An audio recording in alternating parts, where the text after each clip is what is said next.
holding. Aku tahu. Ya bukan ikut dulu. Enggak mau apa ini? Kami orang kita enggak tunggu baru. Kamu lawan. Untuk melancarkan proses administrasi, ya. Administrasi bagaimana Pak? Ya administrasi pendaftaran. Artinya sebelumnya dia dinyatakan tidak lolos begitu Pak? Nah, kita belum sampai sejauh itu. Kemudian Pak, berapa uang yang diminta sebenarnya Pak?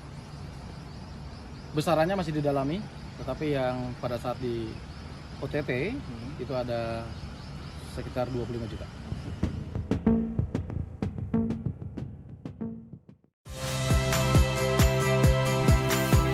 Saya Iriana Mardanus.